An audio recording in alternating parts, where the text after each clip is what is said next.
कोंकणी भास ही मराठीची बोली नासून ती एक स्वतंत्र भास आणि गोंयांत फक्त महाराष्ट्रांतल्यान येवन स्थायीक जाल्ले लोक मराठी उलयतात। गोंयकारांची भास ही कोंकणीच, पूण हाचो अर्थ गोंयकार मराठी भाशेचो दुस्वास करता असो मात्तूय जायना। अशी उतरां गोमंतक टीव्हीचे सल्लागार संपादक शैलेंद्र मेहता हांणी उदगीर हांगा जाल्ल्या विद्रोही साहित्य संमेलनात काढली।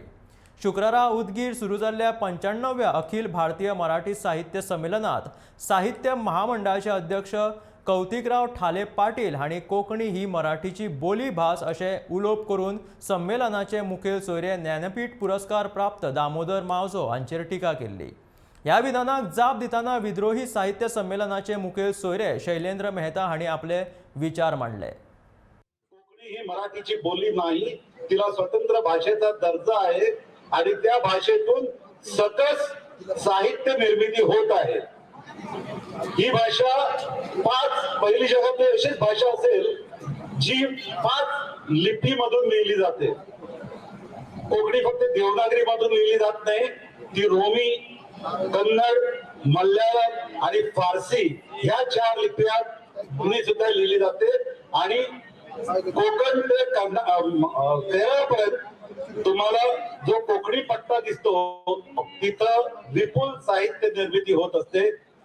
दरवर्षी अनेक पुस्तकं निघत असतात आणि अनेक सांस्कृतिक कार्यक्रम पण कोकणीतून होत असतात।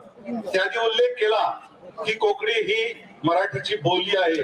हा बोलीचा वाद आमच्यासाठी कधीच संपलेला आहे, इतिहास जमा झालेला आहे।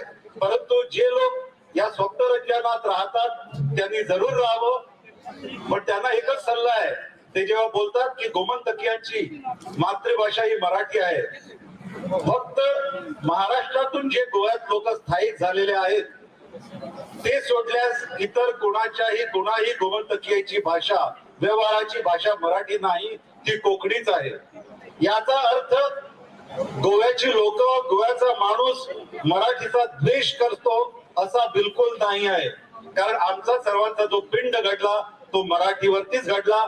मराठीविषयी आम्हाला अत्यंत आदर आहे आणि मराठीतनं जी ज्ञान साधना आम्ही केली ती कदाचित दुसऱ्या भाषेतून आम्हाला साध्य झाली नसती।